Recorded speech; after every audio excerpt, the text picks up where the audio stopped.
Bienvenue à nouveau. Aujourd'hui, nous recevons Einar Tangen, chercheur principal à l'Institut Taihei et également chercheur principal au CIGI. Merci d'être revenu dans l'émission. Avec plaisir. Nous allons avoir une discussion intéressante aujourd'hui. Il s'est passé beaucoup de choses. Le sujet dont je souhaite discuter avec vous aujourd'hui est la possibilité d'un rééquilibrage entre l'Europe et la Chine. Je pense que les Européens, comme les Chinois, reconnaissent que s'ils veulent un système international plus équilibré, où les règles sont rétablies, chacun doit diversifier ses liens et éviter une dépendance excessive à un seul centre de pouvoir. Je crois que les Européens ont désormais pris conscience du risque d'être trop dépendants de l'Amérique. Et encore une fois, j'ai toujours soutenu que si les Européens veulent entretenir une bonne relation avec l'Amérique, ils doivent aussi avoir d'autres partenaires. Sinon, ils se retrouvent dans une situation où les Américains peuvent faire ce qu'ils veulent et où l'Europe ne peut rien faire.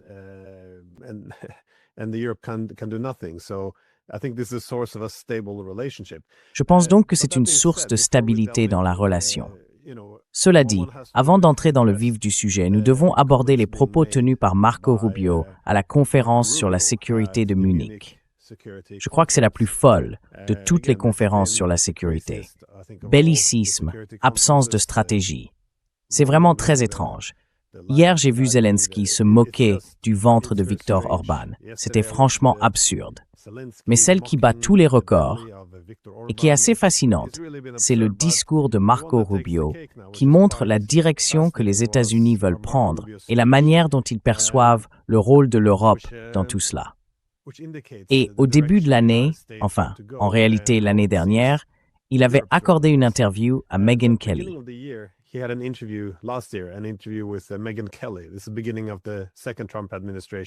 le début de la deuxième administration Trump, et il a reconnu que l'unipolarité avait pris fin. Cela avait toujours été une construction temporaire. Selon moi, les États-Unis allaient devoir s'adapter à la multipolarité. En d'autres termes, cela pourrait impliquer un grand compromis avec les autres grandes puissances. Par exemple, mettre fin à l'expansion de l'OTAN et à ses efforts d'après-guerre froide pour affaiblir la Russie au cours des 30 dernières années. Trouver un grand accord avec la Chine afin d'apprendre à coexister en tant qu'égaux souverains et adopter une position plus raisonnable à l'égard de l'Inde et des institutions internationales. J'imagine que cette hypothèse est désormais complètement abandonnée. À la place, on voit que l'objectif est désormais de raviver l'Empire.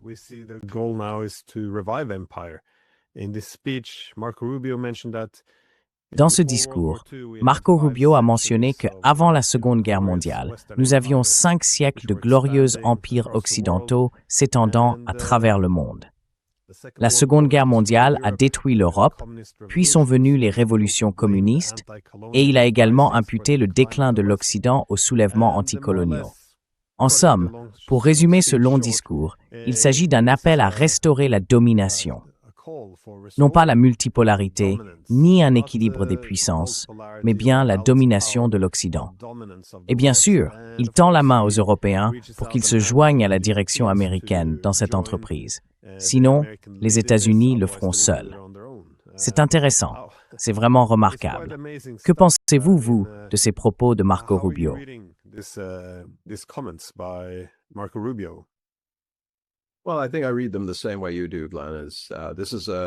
Eh bien, je pense que je les lis de la même manière que toi, Glenn. C'est exactement une déclaration d'intention des États-Unis. Je me souviens avoir regardé la même interview qu'il a donnée à Megyn Kelly et je me suis dit, mais qu'est-ce que cela signifie vraiment? Parce que ça ne sonne pas juste. Une personne absente de tes commentaires est un certain Elbridge Colby. C'est l'architecte de cette idée d'un nouveau siècle américain, fondé sur la réaffirmation du colonialisme, mais d'une manière différente, en divisant essentiellement le monde.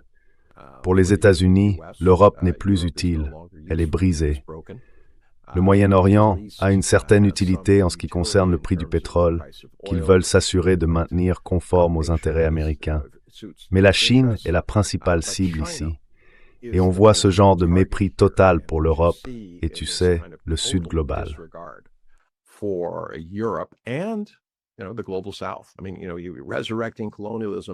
Je veux dire, tu sais, tu es en train de ressusciter le colonialisme. Je suis sûr que 85% du monde, les dirigeants qui regardent ça, se sont dit quelque chose comme « Tu plaisantes? Tu veux revenir aux atrocités commises sous le colonialisme? Tu penses que c'est une bonne idée? Tu regrettes que cela ait disparu. » Et il rend un hommage ou un soutien absolu à ces groupes d'extrême droite. C'est, tu sais, je ne sais pas si les gens connaissent, mais il y a cette idée de sang et sol qui est promue aux États-Unis, selon laquelle tous les problèmes du pays seraient dus aux immigrés. Tu sais, ces gens travailleurs qui cherchent une opportunité, même s'ils n'obtiennent pas la citoyenneté, qui font les travaux que les Américains ne veulent pas faire, dans les fermes, les usines, et ainsi de suite.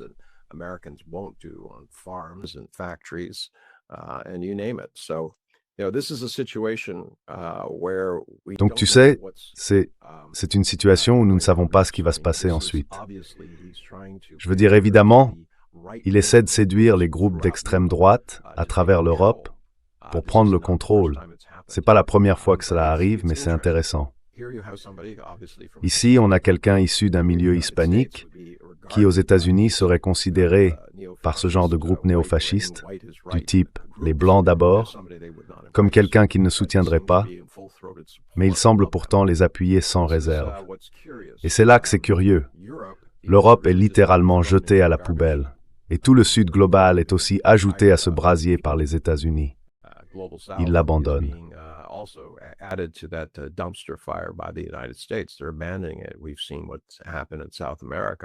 Nous avons vu ce qui s'est passé en Amérique du Sud. Il ne fait aucun doute que les États-Unis disent « Très bien, nous allons imposer notre volonté là où nous ne pouvons pas vous amener à l'accepter. » Donc en revenant à cette interview avec Megyn Kelly, il est clair que ce qu'il voulait dire, c'est que les États-Unis n'assumeraient aucune responsabilité pour le monde.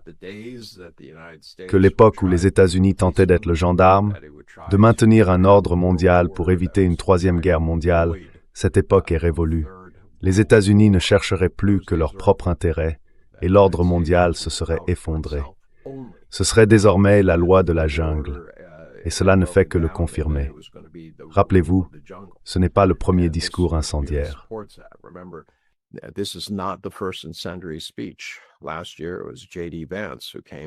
L'année dernière, c'est J.D. Vance qui est venu et qui a ouvertement tourné en dérision et critiqué les voisins européens. Et qu'ont-ils fait pendant l'année qui a suivi? L'Europe a été à moitié enceinte, ce qui évidemment est impossible. On l'est ou on ne l'est pas. Mais l'Europe veut l'être, et cela est apparu plus clairement que jamais dans le discours de Scholz. Il a parlé d'une rupture, il a évoqué les réalités. En somme, il a reconnu ce que Mark Hardy avait dit plus tôt cette année, à savoir qu'il s'agit d'un pays totalement dépendant des États-Unis, et que leur plus grand espoir serait que seulement 50% de leur PIB dépendent des États-Unis.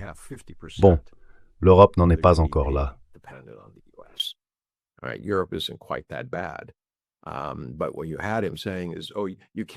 Mais ce qu'il disait, c'était « Oh, vous ne pouvez pas faire ça seul.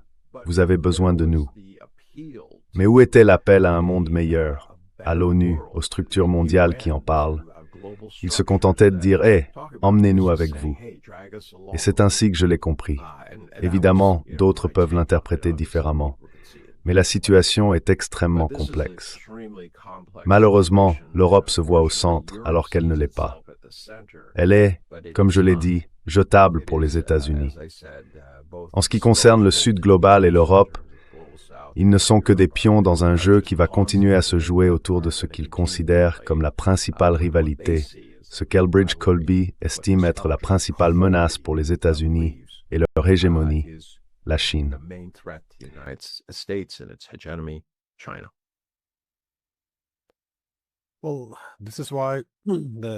Eh bien, c'est pour cela que l'appel aux Européens me paraît si étrange.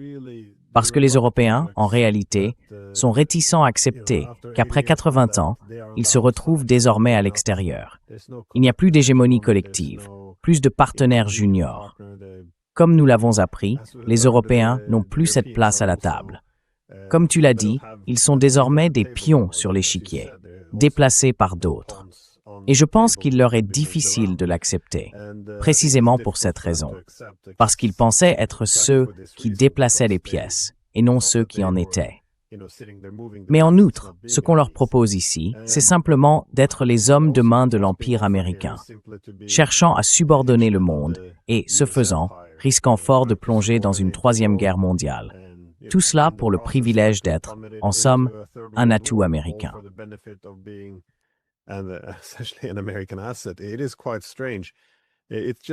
C'est assez étrange. Il semble simplement que l'alternative serait meilleure. C'est-à-dire que s'ils acceptaient qu'il existe de nombreux centres de pouvoir, les Européens pourraient mettre fin à cette division de l'Europe en établissant ce qui n'a pas été fait il y a 35 ans. Un règlement d'après-guerre froide mutuellement acceptable, qui accorderait également une place aux Russes, permettant ainsi à l'Europe de prospérer au lieu d'être une zone de guerre divisée. Et aussi, comme vous l'avez dit, la Chine est vraiment la pièce la plus importante de ce puzzle. Je veux dire, ça permet aux Européens d'avoir un partenaire alternatif, de ne pas développer cette dépendance excessive envers les États-Unis. Et vous savez, je cite souvent ce chapitre d'Adam Smith, l'idée selon laquelle il soutient que la découverte des Indes occidentales et de l'Amérique furent les deux plus grandes découvertes de l'histoire humaine, car elles ont relié le monde. Et puis il poursuit en disant qu'en raison de l'asymétrie de pouvoir, cela a conduit à la dévastation partout où les Européens allaient, parce que le pouvoir était tellement déséquilibré en leur faveur. Ce qui aurait pu être des liens économiques pacifiques, favorisant, tu sais, la paix entre les peuples, est devenu à la place un système d'extraction et d'exploitation. Donc, son argument, en gros, c'était que dans l'avenir, quand le pouvoir s'équilibrerait un peu plus, soit parce que le reste du monde serait un peu plus fort, soit parce que les Européens seraient un peu plus faibles, les liens économiques et cette connectivité pourraient avoir un cadre moins impérial et dominant, au lieu d'être ce « ouais ». Encore une fois, je pensais qu'on s'en approchait.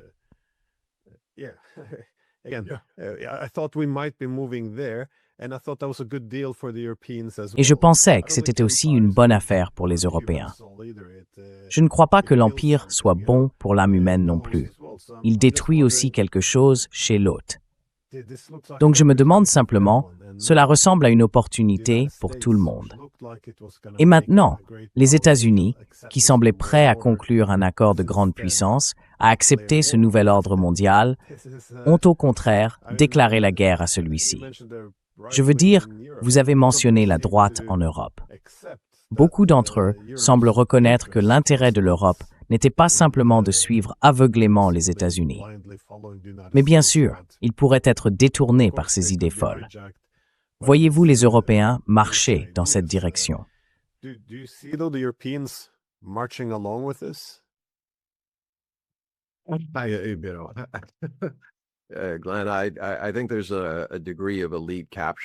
Glenn, je pense qu'il y a un certain degré de capture des élites, et je déteste, tu sais, aborder ce sujet dans cette émission. Mais les dossiers Epstein, le fait qu'il y ait 11 nations, dont beaucoup européennes, où des élites se livrant à des actes sexuels odieux, mais aussi à des échanges de secrets. Il y a de la politique, des jeux et des conspirations, tout cela mêlé ensemble. Tu sais, puisque tu es norvégien et que je suis en partie norvégien, je pense qu'il faut préciser qu'aucun de nous ne figure dans les dossiers Epstein. C'est incroyable de voir ce qui s'y passe et à quel point c'est pernicieux. Cela s'étend à chaque pays, surtout dans le monde développé. Il y a des liens avec les services de renseignement, etc., etc. Et c'est ce que j'appelle la capture des élites.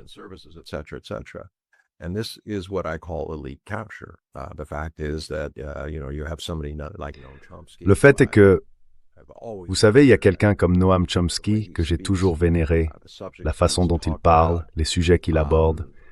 Je les ai toujours trouvés incroyables. Apprendre qu'il donnait des conseils en relations publiques à un pédophile notoire puis qu'il cherchait à rencontrer Steve Bannon. Eh bien, je veux dire, Steve Bannon est un idéologue. Vous n'allez pas avoir une discussion avec lui. Il veut soit votre argent, soit votre soutien, ou bien il va vous avoir. Ce n'est pas quelqu'un avec qui on s'assoit pour raisonner. Donc quand on voit ça, des physiciens de premier plan, tous impliqués, eh bien, en partie, c'est parce qu'Epstein était comme une araignée assise au centre d'une toile, rassemblant des informations, des gens, des contacts et des choses de ce genre.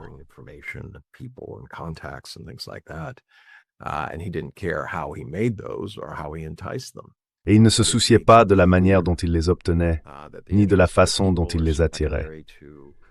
Mais cela montrait clairement que les intérêts du peuple passent au second plan face aux appétits des individus puissants et des intérêts particuliers. Et c'est là que je crains que l'Europe ait été compromise. Au lieu d'examiner les politiques économiques qui ont conduit à ce qu'en 2024, l'Europe affiche un taux de croissance de 1%, et en 2025, une estimation de 1,4%, contre plus du double pour les États-Unis et 4 à 5 fois plus pour la Chine selon l'année considérée. Il n'y a aucune volonté d'introspection pour dire « Regardons les choses en face, en tant que zone, en tant qu'Union européenne, puis en tant que zone euro, nous devons changer. Nous devons commencer à veiller sur notre propre population. Les États-Unis ne sont pas fiables.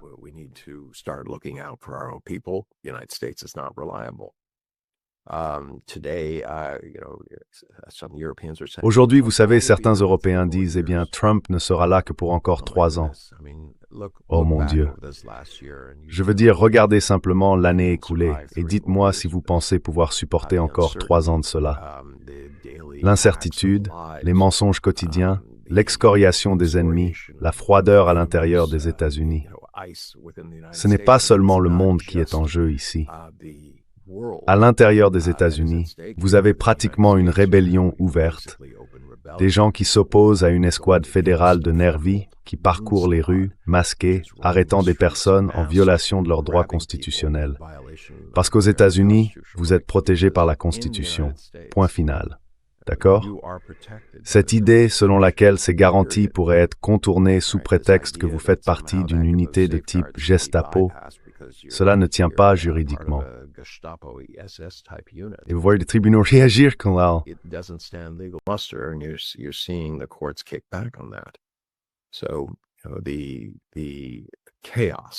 Donc, vous savez, le chaos qui règne chez nous s'étend désormais à l'étranger. Et l'un des points que j'aime souligner, c'est qu'au sein du Parti républicain, il existe 2 grandes composantes.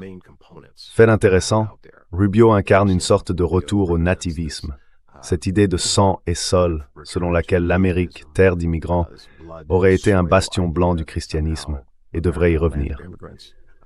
Dans son discours, vous vous souviendrez qu'il a mentionné à 4 ou 5 reprises les racines chrétiennes de l'Europe et de l'Amérique, comme s'il lançait une sorte d'appel évangélique à s'unir sur cette base.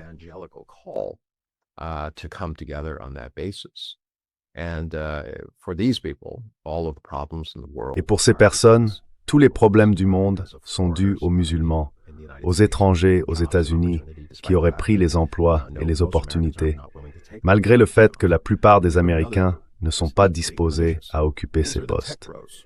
Puis il y a un autre groupe, tout aussi pernicieux.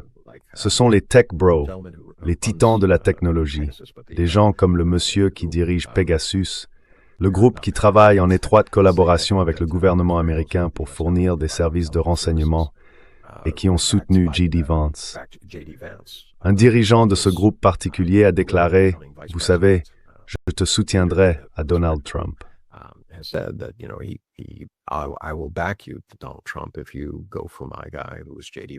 Si vous choisissez mon candidat qui était J.D. Vance, ne vous inquiétez pas, il sera loyal. Et ce groupe, lui, veut voir la société s'effondrer, car il estime qu'elle ne fonctionne plus. Il croit ouvertement que la démocratie n'a plus d'utilité. Ce qu'ils veulent faire, c'est privatiser le gouvernement. En somme, ces géants de la tech prendraient le contrôle des États-Unis et à terme du monde, en le dirigeant parce qu'ils se pensent plus intelligents que tout le monde. Ainsi, en ce moment, la déstabilisation des États-Unis compte 2 partisans du côté républicain, mais leurs objectifs sont très différents.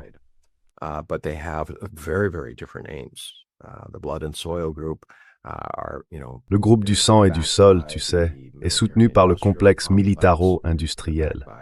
Ils sont appuyés, dans une certaine mesure, par des groupes de suprématie blanche d'extrême droite.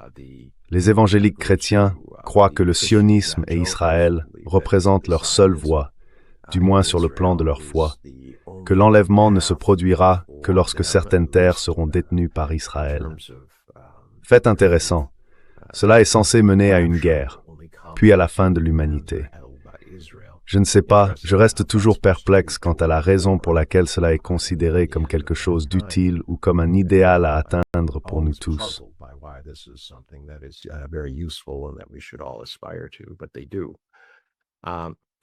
Mais c'est le cas.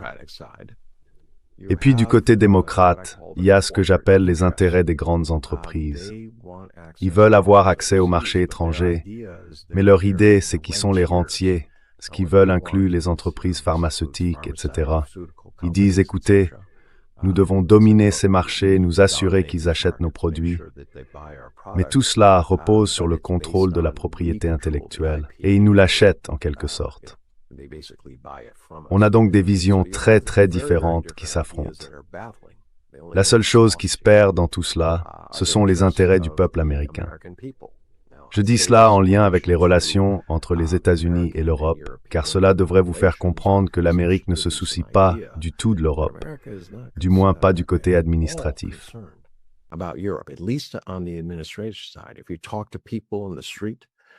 Si vous parlez aux gens dans la rue, ils ont de la sympathie pour les Européens. Ils n'éprouvent aucune animosité à leur égard. Ils disent « Oh non, ils sont comme nous, ce sont de bonnes personnes ». Mais les élites ont été capturées. Il y a des intérêts particuliers en jeu, et elles vont se battre très durement pour ce qu'elles considèrent comme les bénéfices d'un système qui leur permet de dominer selon leurs propres idées. Je ne sais pas si elles parviennent à un certain accord entre elles, mais si elles réussissent à contrôler la population, je pense que lors de la prochaine élection, vous allez voir une réaction vive à cela. Vous commencez déjà à le constater dans certains États très conservateurs, comme le Texas.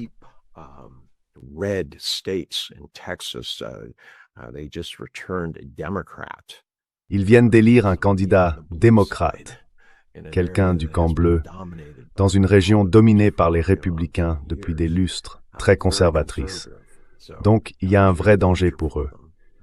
D'un autre côté, comme nous en avons déjà parlé, cela soulève une autre inquiétude. Donald Trump va-t-il tenter à nouveau d'annuler l'élection?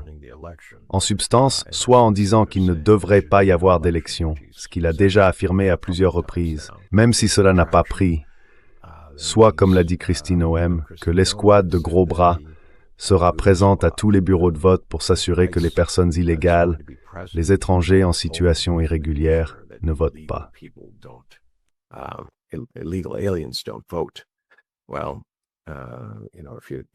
Eh bien, vous savez, si vous regardez l'Institut Brookings, ils ont mené une vaste étude à ce sujet. Au cours des 22 dernières années, il y a eu 47 cas avérés d'étrangers en situation irrégulière ayant tenté de voter lors d'élections. La plupart étaient des titulaires de cartes vertes qui ont commis des erreurs. Mais ce que je veux dire, c'est que tout cela est une invention créée, comme je l'ai dit, pour promouvoir l'idée que l'Amérique doit revenir une nation chrétienne blanche et pour écarter tous ceux qui ne correspondent pas à ces critères.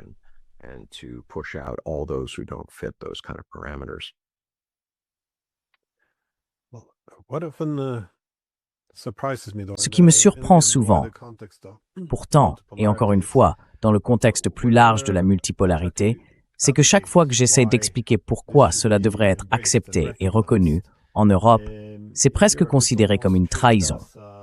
Parce que cela revient à reconnaître, dans un cadre multipolaire, les intérêts d'autres grandes puissances, que ce soit la Chine, la Russie ou l'Inde. Mais les gens ne comprennent souvent pas que la multipolarité n'est pas une politique. C'est une répartition réelle du pouvoir à l'échelle internationale. Les années 1990 ne sont plus là. elles sont révolues. Le pouvoir économique, la technologie, tout cela, y compris la puissance militaire, ne sont plus concentrés en Occident. Donc, si vous voulez traduire cela en politique, vous pouvez faire l'une de deux choses.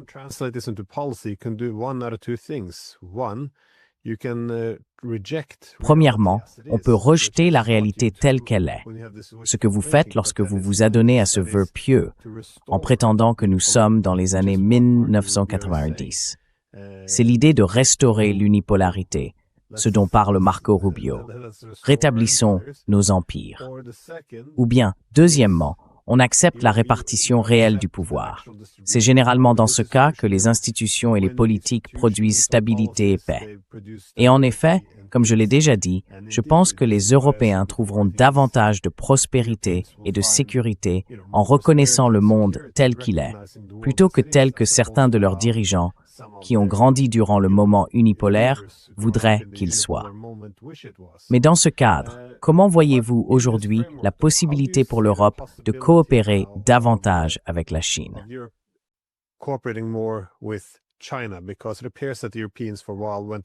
Parce qu'il semble que, pendant un certain temps, les Européens aient suivi l'idée américaine de se couper de la Chine pour s'assurer qu'elle ne devienne pas trop puissante. Mais tout cela n'a fait que permettre à la Chine de continuer à progresser, tandis que les Européens se rendaient excessivement dépendants des États-Unis. Quelles sont, selon vous, les perspectives aujourd'hui? De plus, si l'on regarde ce qui se passe au Japon, on dirait que nous voulons que nos alliés aillent plus ou moins en guerre contre la Chine. Vous savez, il y aurait aussi un certain élan en ce sens. Non pas que ce soit une bonne idée, mais il semble simplement que beaucoup de choses prennent une mauvaise direction en ce moment.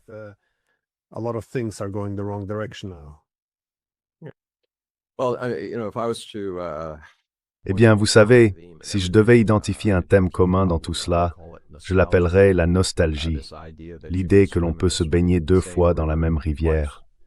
Ce n'est pas possible, elle continue de couler.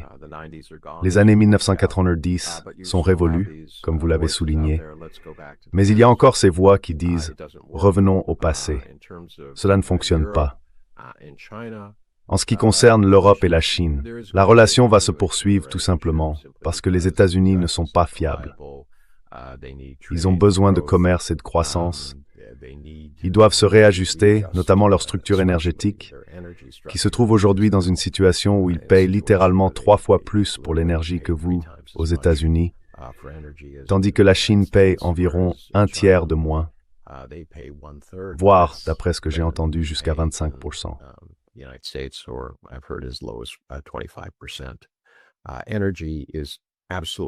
L'énergie est absolument essentielle à notre société moderne. C'est l'un des principaux intrants de toute forme de production. Elle est nécessaire pour la logistique, elle est nécessaire à l'ère numérique. Et aux États-Unis, on peut voir qu'ils ont du mal à équilibrer cette énorme augmentation des besoins énergétiques pour toutes ces fermes de serveurs. Mais ces fermes de serveurs, comme nous en avons déjà discuté, soulèvent une véritable question. Y a-t-il une bulle en jeu? Les fermes de serveurs affirment qu'il va y avoir d'importantes commandes de la part des groupes d'IA qui achètent beaucoup de puces et tous investissent les uns dans les autres. La seule chose qui manque, c'est une source de revenus qui justifierait l'incroyable montant des investissements dont nous avons parlé auparavant.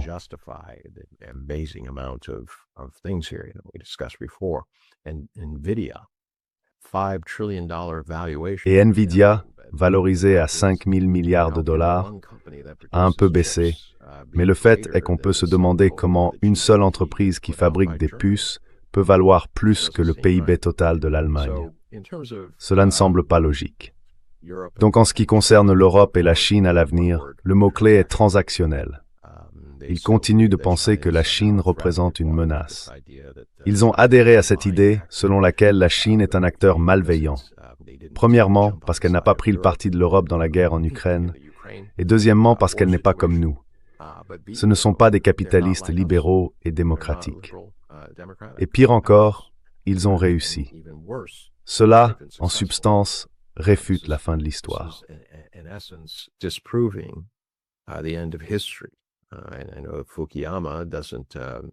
Je sais que Fukuyama n'adhère plus aux mêmes idées qu'il avait avancées dans son livre original. Malheureusement, une grande partie du monde et beaucoup d'élites y croient encore. Ils pensent « Oh oui, oui, il n'y a qu'une seule façon de diriger le monde, et c'est nous qui l'avons créé, et toute résistance à cela est purement maléfique. Vous la rejetez. » Et cela reposait sur l'idée que tout le reste était un échec. Le fait que la Chine ait réussi est vraiment difficile à accepter pour eux. En conséquence, ils redoublent d'efforts. Ils accusent la Chine de tout, depuis le meurtre de son propre peuple au Xinjiang jusqu'à la répression généralisée. Mais il suffit de venir en Chine pour voir la situation réelle par soi-même.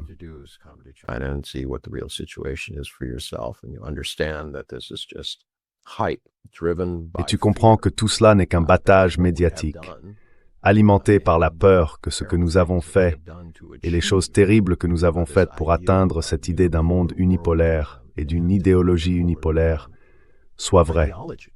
Toutes les personnes mortes dans d'innombrables opérations de changement de régime, les gens que nous avons assassinés, les guerres que nous avons déclenchées, n'étaient en réalité pas justifiées. Nous n'étions pas en croisade sacrée pour rendre le monde meilleur. Nous cherchions simplement et sans phare à servir nos propres intérêts. Et pour beaucoup de gens à Washington, c'est très difficile à accepter. En Europe, cela varie, mais au plus haut niveau, comme tu l'as souligné, ces personnes croient encore à une forme de supériorité d'un système qui, en substance, a disparu.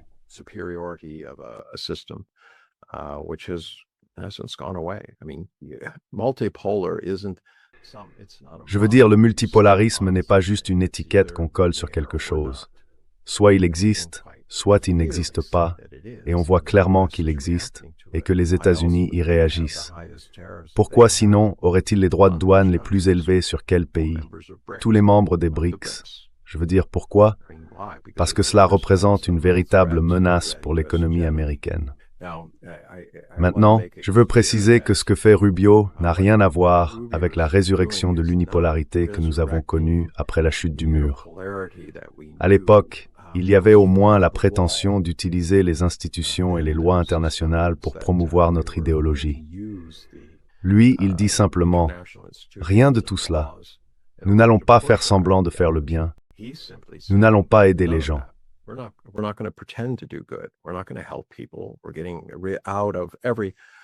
Nous nous retirons de toute organisation qui ne sert pas nos intérêts.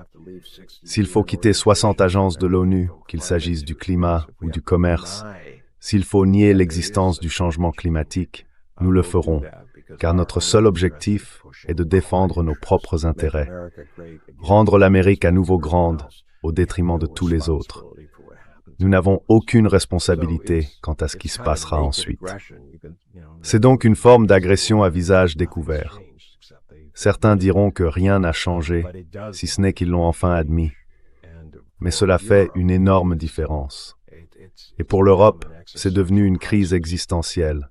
Cette idéologie à laquelle elle a adhéré, qu'elle a suivie dans les guerres en Irak, en Afghanistan et dans tous ces autres endroits.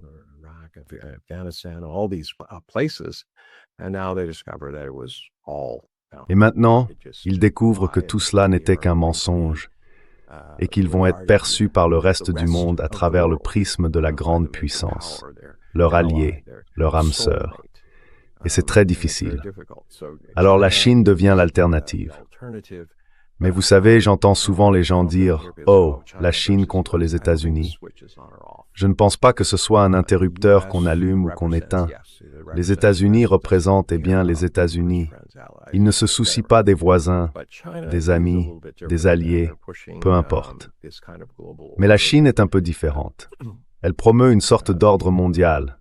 Les initiatives pour la sécurité, le développement, la civilisation et la gouvernance mondiale. Ces 4 piliers de ce qu'elle considère comme la base d'un monde ordonné et multipolaire, avec lequel nous ne sommes pas nécessairement d'accord. Nous n'avons pas besoin d'être d'accord sur l'idéologie. Nous n'avons pas besoin d'être d'accord sur la manière dont les pays sont gouvernés. Mais chaque pays doit être respecté en tant que nation souveraine. Chaque pays doit avoir sa propre voie de développement, celle qu'il choisit, et non une voie qui lui est imposée. Et il doit être en sécurité, car la sécurité d'un pays ne peut pas dépendre de l'insécurité des autres. Enfin, il doit y avoir une certaine structure. Idéalement, ce serait l'ONU, mais on peut constater qu'elle se fragmente. Donc ils disent qu'il doit exister un moyen de dialoguer pour régler nos différends, utiliser le consensus et la coopération pour trouver des réponses aux frictions qui ne manqueront pas de surgir.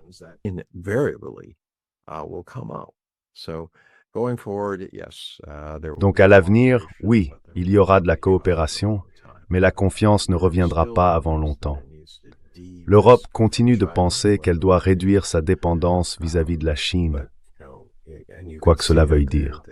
Mais on le voit bien, ils ont dit « Très bien, nous n'allons pas autoriser les véhicules électriques et nous allons commencer à taxer les panneaux solaires et tout le reste. » Eh bien, ce n'est pas vraiment dans l'intérêt de l'Europe. Si vous devez transformer votre structure énergétique et que vous cherchez la solution la moins chère, et que la moins chère consiste à acheter des panneaux solaires bon marché en Chine, alors achetez-les. Les choses changeront dans 20 ans. Il y aura autre chose, probablement. Peut-être la fusion.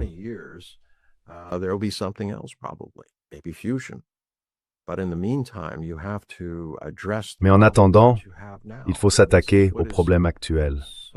Et c'est ce qui est si difficile à comprendre. Pourquoi l'Europe ne s'occupe-t-elle pas des préoccupations de ses citoyens? Pourquoi reste-t-elle bloquée sur ces points idéologiques? Concrètement, cela signifie qu'elle doit reconnaître qu'elle est à la traîne par rapport au reste du monde en matière de croissance. As-tu entendu parler de cela au Forum sur la sécurité?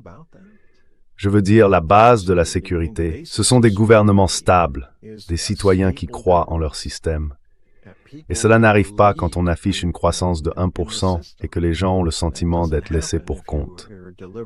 Cela vaut aussi bien pour l'Europe que pour l'Amérique. En fait, cela concerne l'ensemble du monde développé. Tu as mentionné le Japon.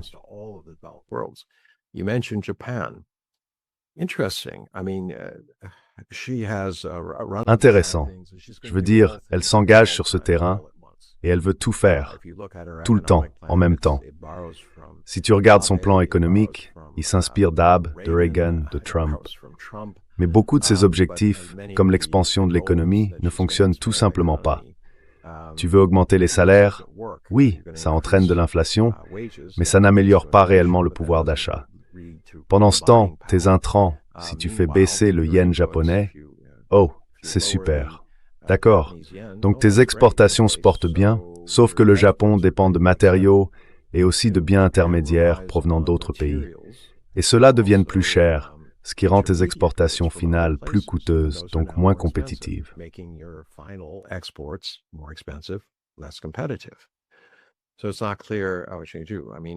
Donc ce n'est pas clair. Je veux dire, je pense que pour elle, et aussi pour l'Europe, il existe une troisième voie, et ce n'est pas bilatéral. Je ne pense pas, compte tenu de ses déclarations sur le fait d'intervenir au Japon en cas d'attaque, que de son point de vue, il rejoindrait les États-Unis pour défendre Taïwan. Ces commentaires n'étaient pas utiles. C'étaient des remarques lancées à la légère, qui ont peut-être renforcé son soutien très conservateur au Japon, mais l'ont mise en opposition directe avec Pékin. Donc je pense que ce train est déjà passé. Elle ne va pas s'excuser directement, car elle se voit comme une sorte de Margaret Thatcher. Ainsi, la seule façon dont je peux imaginer que cela fonctionne, c'est à travers une autre entité avec laquelle il pourrait coopérer.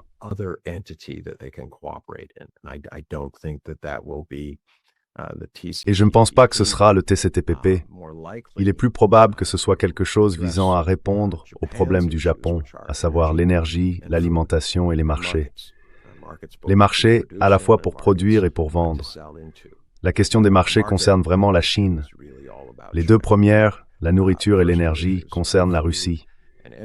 Il existe donc déjà un groupe trilatéral entre la Corée du Sud, le Japon et la Chine.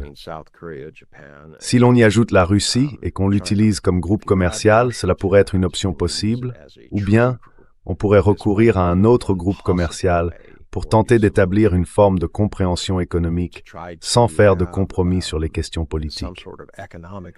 Je ne devrais pas dire compromis, sans aborder ces questions politiques sensibles qui existent dans le pays.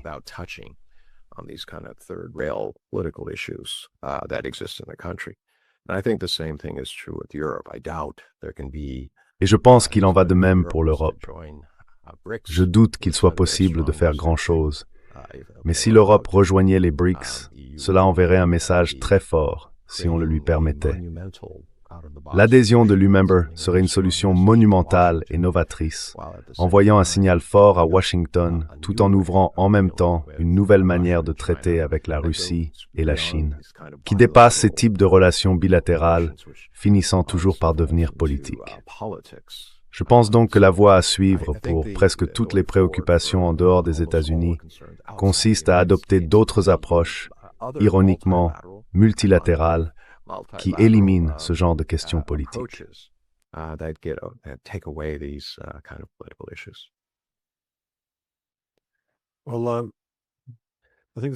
Je pense que c'est un bon point. Tu sais, on ne se baigne jamais deux fois dans le même fleuve.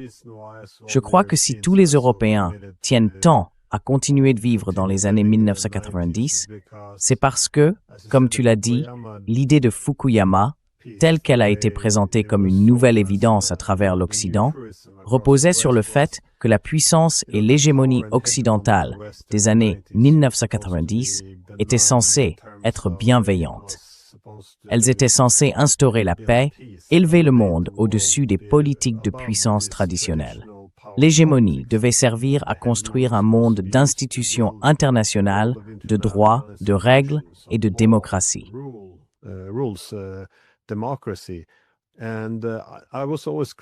Et j'ai toujours été critique à ce sujet, tout simplement parce que lorsque l'on associe des valeurs et cet ordre pacifique à une seule entité de pouvoir, la domination durable de l'Occident, qui ne peut pas durer, on crée une forme de radicalisme, de supériorité, qui se réclame de ces valeurs bienveillantes et admirables que sont la démocratie, la liberté, les institutions et le droit. Pour que celles-ci survivent, l'Occident doit dominer, même s'il ne le peut pas. Ainsi, dès que des rivaux émergent comme la Chine, il ne peut y avoir ni accommodement ni compromis. Les rivaux doivent être mis à genoux, non seulement parce qu'ils menacent notre pouvoir, mais aussi parce qu'ils menacent l'utopie même que nous prétendons construire. Cela produit donc exactement l'inverse de ce que cela devrait.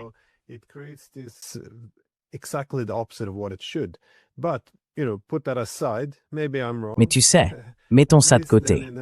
Peut-être que je me trompe. Au moins dans les années 1990, les intentions semblaient présentes, du moins la manière dont on présentait les choses comme étant bénignes. C'était l'idéologie de cette paix libérale. Mais comme tu l'as dit, ce n'est même plus ce que les Américains vendent aujourd'hui. Maintenant, ils disent qu'il faut essentiellement brûler le monde. Toutes les règles, les institutions, tout doit disparaître parce que les États-Unis ne peuvent plus rivaliser. Cela est perçu comme une manière de gérer le déclin de l'Amérique et celui de la civilisation occidentale. Ainsi, l'hégémon et les valeurs qu'il était censé incarner sont désormais en conflit. Il faut sauver l'hégémon, mais pour cela, il faut détruire le monde qu'il était censé construire. C'est très, très différent.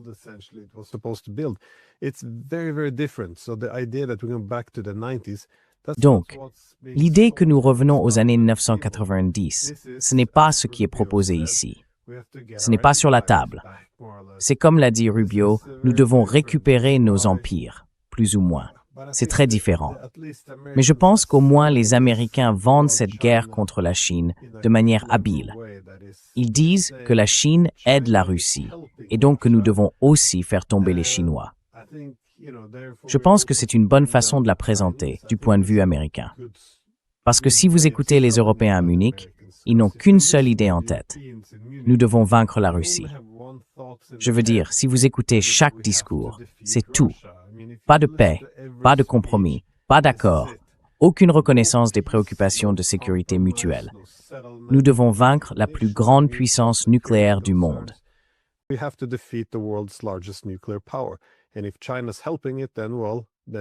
Et si la Chine aide, alors peut-être que la Chine est aussi un ennemi.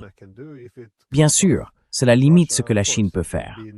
Si elle coupe les ponts avec la Russie, elle serait la prochaine sur la liste. Elle en sortirait gravement affaiblie. Donc tout cela n'a absolument aucun sens.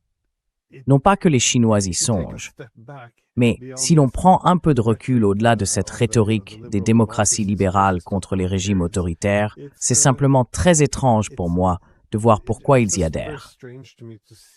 Comme vous l'avez dit, s'il existe une alternative comme les BRICS, les Européens pourraient s'y joindre. Encore une fois, ce n'est pas un système d'alliance, juste une autre manière d'aborder les choses et de réorganiser le monde. Quoi qu'il en soit, je ne sais pas si vous avez une dernière réflexion avant que nous terminions.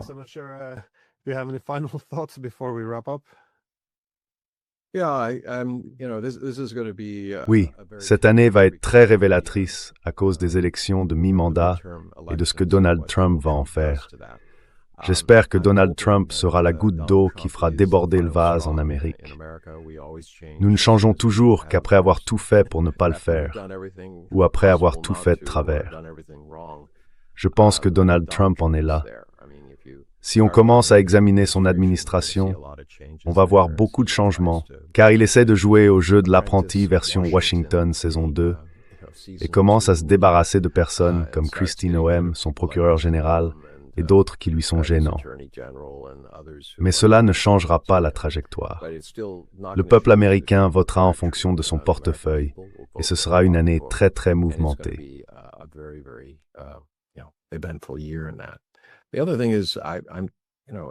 L'autre chose, c'est que je suis d'accord avec tout ce que tu as dit. Je ne pense pas que tu aies tort sur ces questions. C'est déconcertant de voir autant de personnes intelligentes à ces postes, et pourtant leur esprit se ferme complètement. Quand tu parles de la Chine, la seule chose qu'ils disent, c'est « Eh bien, ils doivent nous soutenir dans la guerre contre la Russie. » Mais vous êtes en train de perdre cette guerre. Non, nous ne perdrons jamais cette guerre. Nous sommes déterminés. Allez-vous envoyer des troupes? Non, nous nous battrons jusqu'au dernier Ukrainien. Je ne sais pas, ça n'a aucun sens pour moi. Ça n'a pas de sens pour toi non plus. Évidemment, pour eux, si. Je pense que c'est surtout idéologique. Et j'espère qu'il y aura un changement. Maintenant, on commence à voir un véritable tournant dans les attitudes envers la Chine.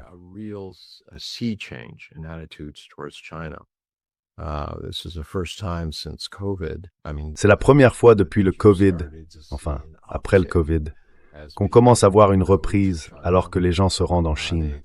Ils en font l'expérience. Ce programme d'exemption de visa a eu un impact considérable. Le fait que les gens craignaient d'être exclus de TikTok les a poussés à aller sur une autre plateforme appelée Xiaohongshu ou Petit Livre Rouge et à réellement commencer à parler avec des Chinois. Et ils ont dit, eh bien, ces gens sont très polis, très gentils. Ils nous décrivent un pays où l'on peut se promener à 4 heures du matin, femmes, hommes ou enfants, sans craindre d'être agressé, tué, violé ou volé. Et cela a un effet. Les gens commencent à comprendre que ceux que l'Amérique veut présenter comme des monstres, ce ne sont pas des monstres. Ce sont simplement des gens ordinaires.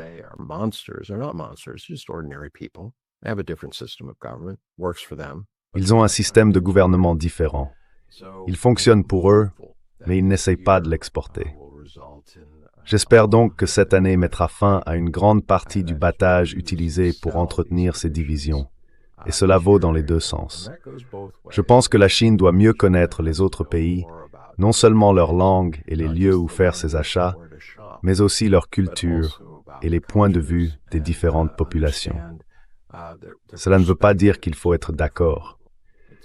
Mais si je ne comprends pas ton point de vue, je vais simplement supposer qu'il est faux parce qu'il ne correspond pas au mien. Et nous avons bien trop de cela, comme tu l'as souligné en ce moment.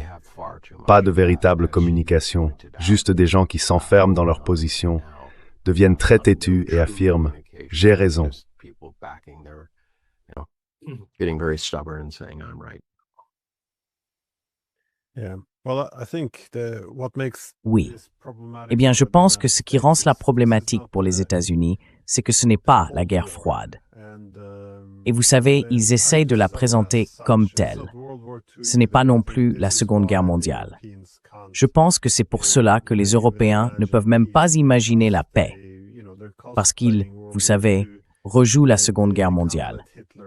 Et ils ne peuvent pas laisser Hitler gagner. C'est pourquoi la victoire doit être obtenue à tout prix. Sinon, nous devons sombrer. C'est la logique.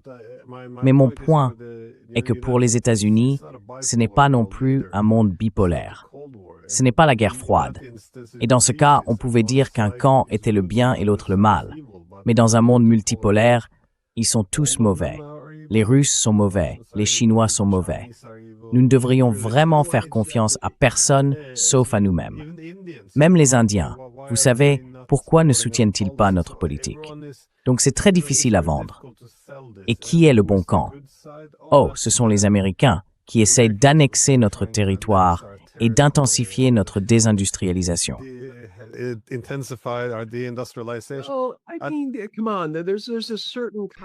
Eh bien, je veux dire, voyons, il y a une certaine forme de, karma à l'œuvre. Je veux dire, les Européens ont parcouru le monde en s'appropriant des choses, en disant « ceci est à nous » et en colonisant des régions. Maintenant, malheureusement pour l'Europe, il y a une tentative de coloniser certaines parties de l'Europe, et tout à coup c'est « non, non, non, non, non, vous ne pouvez pas faire ça, vous ne pouvez pas entrer sur notre territoire ». Nous avons fait cela par le passé. Nous sommes censés nous en abstenir maintenant, mais nous ne sommes pas prêts à être colonisés. C'est incroyable comme les points de vue changent quand les rôles sont inversés. Oui, tout à fait.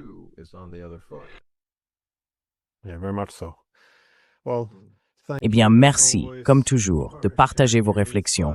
C'est toujours fascinant de vous écouter parler. Alors, s'il vous plaît, j'espère que vous reviendrez très bientôt. D'accord. Et l'entreprise dont je parlais s'appelle Palantir, et son dirigeant est Peter Thiel.